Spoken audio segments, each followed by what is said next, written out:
Hello everyone, how's it going? In this video, we're going to talk about SOFI Technologies, trading under the ticker symbol SOFI. As one of the most volatile and bullish stocks for a time during 2020 and 2021, SOFI has definitely been one of the most talked about stocks on many people's minds. Also, as one of the more developed and fleshed out fintech enterprises out there, SOFI has accomplished something that most fintech either couldn't or didn't bother to obtain. They have a bank license. With that key document at hand, SOFI stands as one of the most comprehensive fintech companies out there. Now, with that being said, the recent stock performance of SOFI has followed the market trend overall, which is downward. And this is why a lot of people are still wondering if they should be buying SOFI stocks. So in today's video, we will take a look at SOFI and try to work out if you should be buying it and if you should be buying it now. If you appreciate my content, please consider to drop a like, comment, and subscribe to my channel. Also, please check out the links in the description section, as every help is greatly appreciated. Before we start today's video, I'd also like to state a brief disclaimer. My videos cover my opinions on the current affairs and what's likely going to happen in the future. They're not investment advice and should be watched for entertainment purposes. My videos are very often prepared immediately before the uploading or just a few days before. So sometimes by the time you see it, maybe the price action no longer reflects the charts. They're still relevant though because the analysis is regarding the short-term momentum in the future. So it should be relevant for us to a few weeks after the release usually. And also, the analysis aims to cover the securities as broadly as possible. So we will talk about the fundamentals and the technicals, but also the long-term tendency, the shareholder composition, and also company-specific information. So these should be relevant for the stock because it's going to affect the decision of if you want to buy it, how many shares you want to buy for, and what price level you want to buy them for as well. So with all these being said, let's get into today's topic. SOFI is a fintech company aiming to become a virtual bank for users seeking more functionalities, flexibility, and competitive fees. As people's needs have changed over time regarding how and where they want to access their finances, SOFI has identified this opportunity to do better than traditional banks, offering a scalable and consistent quality of service across the board. Unlike many other fintech companies offering different parts of what a bank can do, it's worth pointing out that SOFI tries to bring all these services under one single umbrella platform in order to optimize the acquisition cost for each product. The company excels in areas of loan refinancing, personal banking, and wealth management.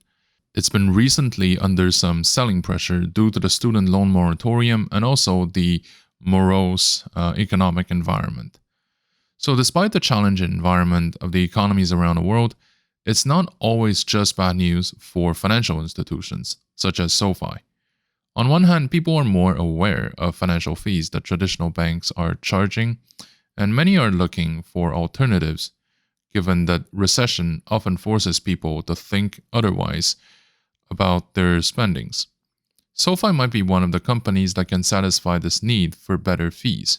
This might be one of the reasons why, despite having a challenging investing environment, SOFI still managed to see its customer deposit more money. Another factor to consider is the ongoing quantitative tightening and inflation. When inflation is high due to external reasons, interest rates can go up, increasing the bank's profits and decreasing their risks. After all, the purpose of a bank is to make money with other people's money, and the current environment allows this to be relatively easy. Overall, SOFI has been growing on a year-to-year basis, although the progress has been slowed down recently. It could be caused by the economic downturn, putting pressure on all businesses, including SOFI. But despite this headwind, the fact that they still managed to grow is a testament of their brand recognition and the attraction that it has. So, due to regulatory and economic reasons, the student loan and home loan amounts have decreased by 51% and 73%, but it has been compensated by the fact that personal loans jumped by 71%, with an overall increase in lending. So we can imagine once the student loan resumes the kind of volume that it can bring in.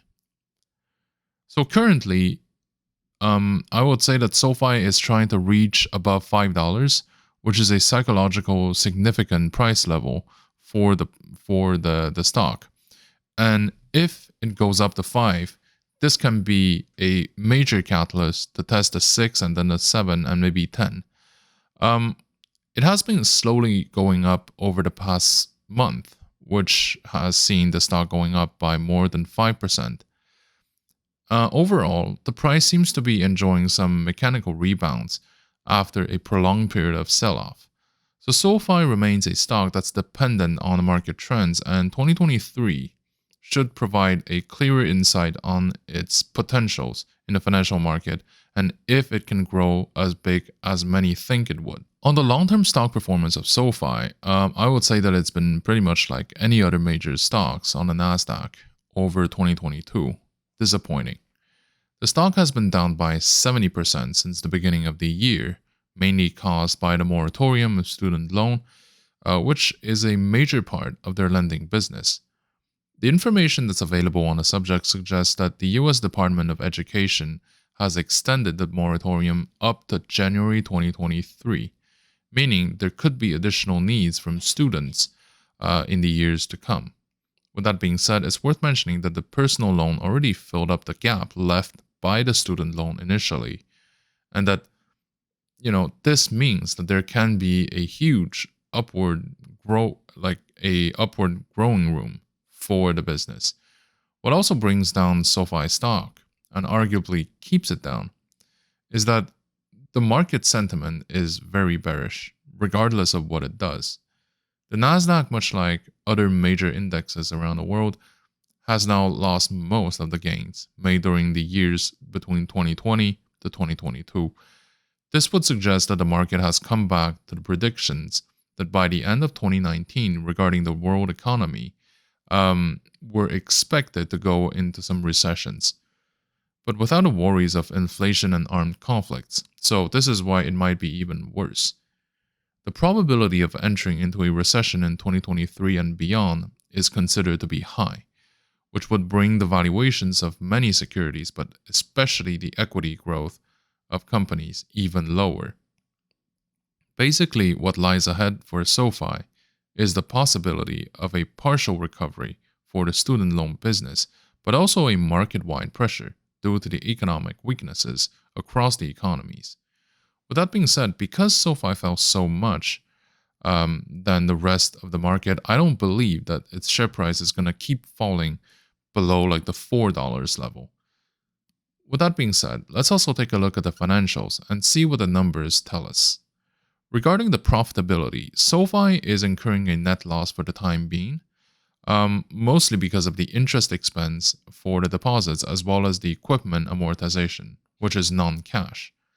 On the other hand, SoFi is yielding positive gross profit that grows across the past few quarters, which is something that's very good and shows validity as well as scalability of its business model. It just needs to get bigger. The one challenge that SoFi should also address is the cost control, especially the acquisition cost. So I do expect the spendings to hopefully go under more control, but for the next few quarters, SoFi might emphasize growth more than controlling the costs. Another aspect that is very important is the leverage. So just like any other fintech and financial industry companies, SoFi has a high level of leverage, which is normal given the industry, but we should be aware that a current level of debt might cause some issues down the road.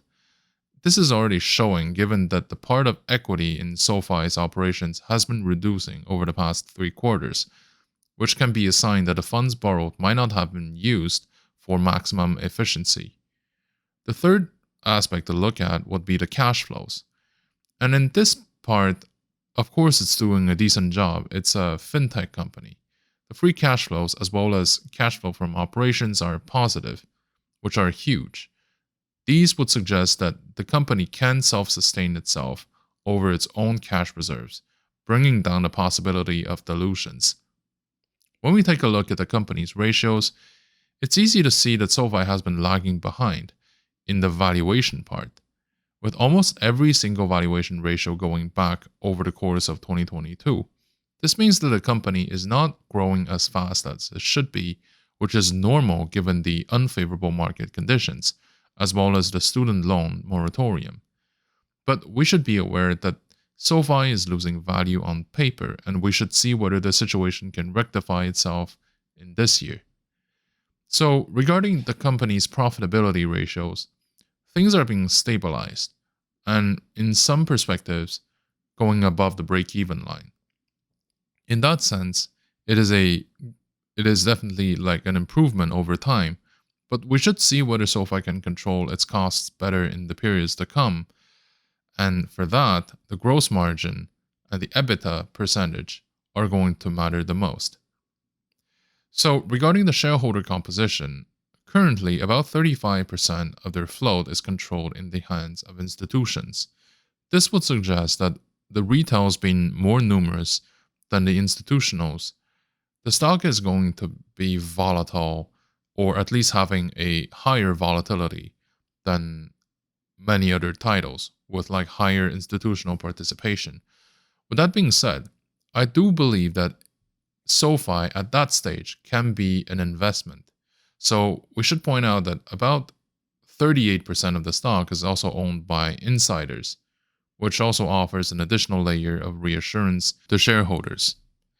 Regarding the short sentiment, currently there is a seizable amount of short going on, but I do believe that they are not a concerted attack. They're more like just caused by the overwhelming bearish sentiment that affects most stocks, including SoFi. So I don't believe that the potentials for a short squeeze is possible, nor that it's going to have material, effects on the price action. Now, my overall recommendation for SoFi is that it's a good stock to invest into with a good spectrum of services, and we are expected to see that the business outlook improving in 2023, especially with the end of moratorium. And also we should keep an eye on like the potential switch from conventional banks to fintech companies. Hopefully this process will go rapidly and smoothly, but I can accept that it's going to take a few years before more like adoption happens. So the maximum exposure I would recommend for SoFi is between 3 to 5% of your portfolio.